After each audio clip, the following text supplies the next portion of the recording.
हैं। नमस्कार, मैं रोहित सरदाना आपका स्वागत करता हूं।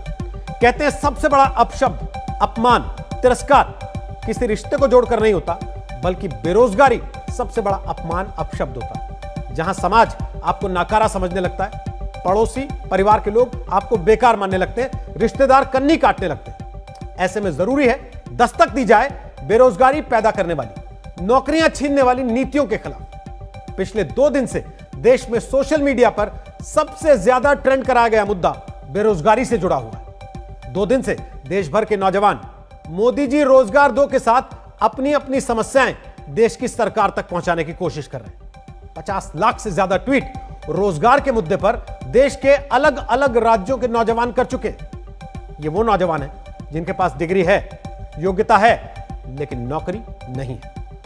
आपने हमेशा सुना होगा, पढ़ोगे लिखोगे तो बनोगे नवाब।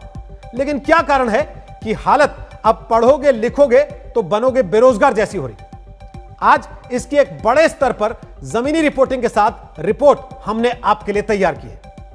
इसलिए आपको संवाददाता शरद कुमार राजस्थान से रिपोर्ट दिखाएंगे, जहां 9 दिन से लाखों लटकी भर्तियों से जुड़े हजारों बेरोजगार नौजवान धरना दे रहे हैं। उत्तर प्रदेश से संवाददाता कुमार अभिषेक की रिपोर्ट देखिएगा, जो बताएंगे यूपी अधीनस्थ सेवा चयन आयोग में कैसे वर्षों से नौकरी की परीक्षा पास करके भी लोग नियुक्ति के लिए दर दर की ठोकरें खाने को मजबूर हैं। और गुजरात से संवाददाता गोपी घांगर दिखाएंगी बेरोजगार बना देने वाला सरकारी मॉडल कैसा होता है। इसलिए आज ध्यान से देखकर हर रिपोर्ट को देश के युवाओं के हित में सरकारों को जगाने के लिए दस्तक दीजिए।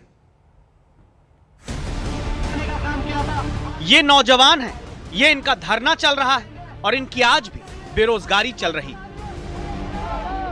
ऐसी बेरोजगारी की व्याख्याता भर्ती, नर्सिंग भर्ती, कंप्यूटर शिक्षक, फार्मासिस्ट, ऊर्जा विभाग, जलदाय विभाग, जल संसाधन, fireman, fire officer, clinical helper समेत 12 भर्तियों में दावा है 25 लाख नौजवानों की सांसें ऐसी रोक कर रखी गई हैं कि नौकरियों की प्रक्रिया पूरी कराने के लिए 9 दिन से धरना देते नौजवान बेहोश होने लगे।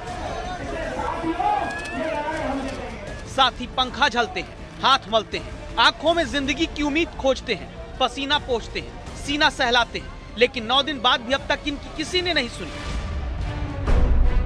10,029 पदों पर पंचायती राज एलडीसी भर्ती 8 साल से फंसी है। 1,534 प्रयोगशाला सहायक भर्ती 3 साल से लटकी है। 10,000 से ज्यादा नर्सों की भर्ती 2013 से अटकी है। इस तरह 12 भर्तियों में 25 लाख नौजवान अपनी नौकरी का इंतजार कर रहे हैं। रोजगार की आस में मां धरने पर है, बेटा गोद में, जिम्मेदारी कंधों पर, आंखों में इंतजार नर्सिंग की उस नौकरी का जो 8 साल पहले मिल जानी चाहिए थी। 8 साल से दर दर की ठोकरें खा रहे हैं। 2019 में 25 नवंबर को ये कहा था कि हमारी कमेटी बन गई, आपका सत्यापन लागू कर देंगे, लेकिन 1.5 साल हो गई उस चीज के बारे में, आज तक वो कमेटी नहीं पता कहाँ गायब हो गई। ये दूसरी माह है, जयपुर में 9 दिन से बच्चे के साथ बेरोजगारी का अपना संदेश सत्ता को सुनाना चाहती है। सत्ता के लिए अपनी बोतल में जनता को उतार लेने वाली राजनीति बाद में उम्मीदें खाली जो छोड़ देती है।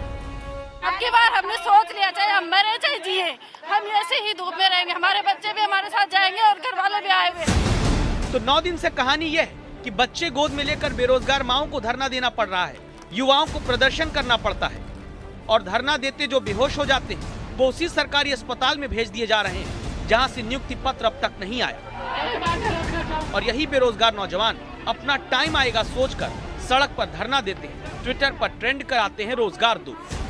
इनकी आवाज सुनकर दस्तक देने लगातार पहुंचता है आज तक। ये विक्की बोरान है। 2018 में रेलवे से जुड़ी परीक्षा का फॉर्म भरा, एक परीक्षा हुई, फिर 3 साल बीत गए। पता नहीं ये ज्वाइनिंग होएगी, जिस हिसाब से पहले वाली भर्ती का चल रहा था उसी हिसाब से तो ये 25 तक जाएगी, 2025 पकड़ लेगी। क्योंकि मेरे साथ के बंदे हैं जो 2016 में, जो 16-17 में निकली थी, उसके जो बंदे हैं उन्हें अभी तक ज्वाइनिंग नहीं मिली है। बचपन से सब सुनते आए नौकरी के लिए पढ़ाई जरूरी है, लेकिन सरकारों ने नौकरी के लिए धरना और प्रदर्शन भी अनिवार्य बना दिया, विकल्प नहीं छोड़ा। आरआरबी, एनटीपीसी और एसएससी की 2 लाख से ज्यादा पदों पर भर्तियां लंबित है और आज बेरोजगार बिल्कुल परेशान है अवसाद में। जो भर्तियां कोरोना संकट में अटक गई, जो कोरोना संकट में पूरा काम नहीं हो पाया, उन भर्तियों को जारी करने के लिए खुद मुख्यमंत्री चिंतित है। लगातार मॉनिटरिंग करना, लगातार मीटिंग करना और इन भर्तियों को कैसे जल्दी से जल्दी इम्प्लीमेंट कर सकते हैं, उसके लिए राज्य सरकार काम कर रही है। सरकारें चिंतित होती तो नौजवान नौकरी की आस में शहीद ना होने लगते। सरकारें चिंतित होती तो किसी घर के बेटे बेहोश नहीं होते। बेटी बहुएं बच्चों के साथ नौकरी के लिए जीने मरने की लड़ाई ना लड़ रही होती। बेरोजगारों का कहना है कि 2018 में जो एसएससी की भर्तियां हो जानी चाहिए थी, उसका प्रोसेस अभी चल ही रहा है। यही हालत रही तो कम से कम 2025 तक 2 लाख लोगों को रोजगार मिल पाएगा, जो एसएससी की तैयारियों में लगे हुए हैं, जो फॉर्म भरे हुए हैं, जो एग्जाम दे रहे हैं। कैमरामैन शर्मा के साथ शरद कुमार, जयपुर, आज तक। देश में बेरोजगार अब 3 तरह के पाए जाते हैं। एक, जिन्हें नौकरी नहीं मिलती। दूसरे होते हैं चयनित बेरोजगार, जो एग्जाम तो नौकरी का निकाल लेते हैं लेकिन उन्हें नियुक्ति पत्र नहीं मिलता। और तीसरे होते हैं योग्यता से कहीं कम की नौकरी पाने के बाद एक तरह की बेरोजगारी झेलने वाले नौजवान।